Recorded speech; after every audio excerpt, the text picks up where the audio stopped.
السلام عليكم ورحمة الله وبركاته. سو دhowaada daawadayaal qisadani maanta waxaynu ku soo qaadan doonaa caalim ka mida culimmadii ugu waaweyneed ee reer bani Israa'iil oo la oran jiray Bilcaam ibnu Baacuura.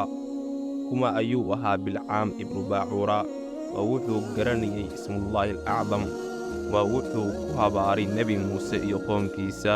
ugu dambayntiina maxaa ku dhacay? su'aalaha iyo kuwo kaleba waxaynu ugu jawaabi doonaa muuqaalka dhexdiisa ee la socod wanaagsan. haddii aad ka heshay fiidiyowga, fadlan like saar, gambaleelkana furo si ay kuu soo gaaraan muuqaalada cusub. asxaabtaadana u sheergareey. taasi waxay inoo tahay dhiirigelin aad nagu dhiirigelinayso in aynu sii wadno muuqaalada noocan oo kale ah.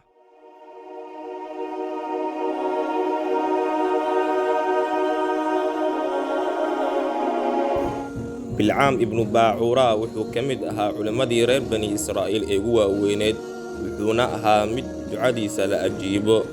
wax kasta uu Ilaahay weydiistana uu siin jiray.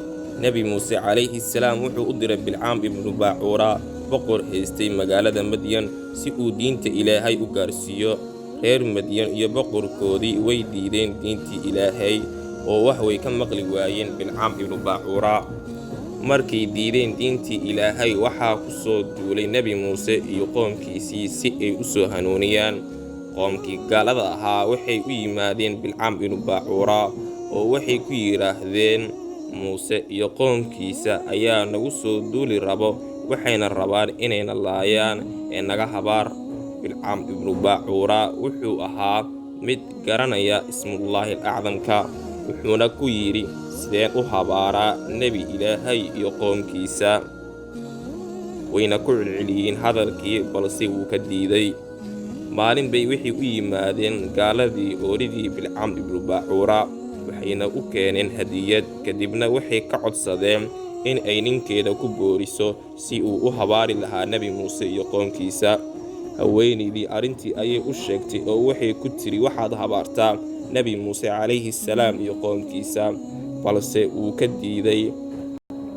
hadal badan kadib oo dhex maray, wuxuu go'aansaday Bilcaam ibnu Baacuura inuu tukado salaad istiqaaro ah.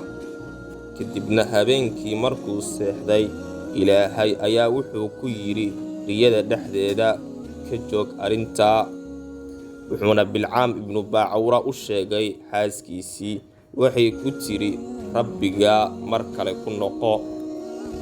salaaddii istiqaarada ayuu mar kale tukaday, laakiin nasiib xumo looma soo jawaabin. waxay ku tiri xaaskiisii, hadduu rabbigaa dooni lahaa inaad iska dayso, wuu kuu diidi lahaa. hadalkii ayayna ku sii waday ilaa uu ka yeelay. wuxuu fulay dameerkiisii, wuxuuna u jeestay xagga iyo nebi muuse calayhi salaam. wuxuu fuulay buur si uu u soo habaaro muuse iyo qoomkiisa. mar kasta uu doono inuu habaaro muuse calayhi salaam iyo qoomkiisa, wuxuu habaarayay kuwii gaalada ahaa. mar kasta uu doonana inuu u duceeyo gaaladii, wuxuu u duceynayay nebi muuse calayhi salaam iyo qoomkiisa. waxay ku yidhaahdeen gaaladii, war maxaad inoo habaaraysaa iyagana ugu ducaynaysaa? wuxuu ku yidhi, arrinta waa mid uu Ilaahay u wato. waxaana ka soo dhacay carabkiisii, wuxuuna kaga dhacay laabta. wuxuuna yidhi, hadda ayaan adduun iyo aakhiraba khasaaray. waxayna adeegsadeen gaaladii dumarkoodii si ay ugu fidneeyaan reer bani Israa'iil, oo dumarkoodii ayay iska horraysiiyeen gaaladii. qaar ka mida reer bani Israa'iil ayaana ku fidnoobay dumarkii. halkaasina waxaa ku dhammaatay qisadii Bilcaam ibnu Baacuura. wuxuuna tusaale u yahay culimmada diintooda ku iibsada adduunyo. wuxuuna Ilaahay ku tilmaamay Bilcaam ibnu Baacuura eey. qisadaasina waxay ku soo aroortay suuratul acraaf aayadaha kale ah 175, 176, 177. allaahu aclam. واتل عليهم نبأ الذي آتيناه آياتنا فانسلخ منها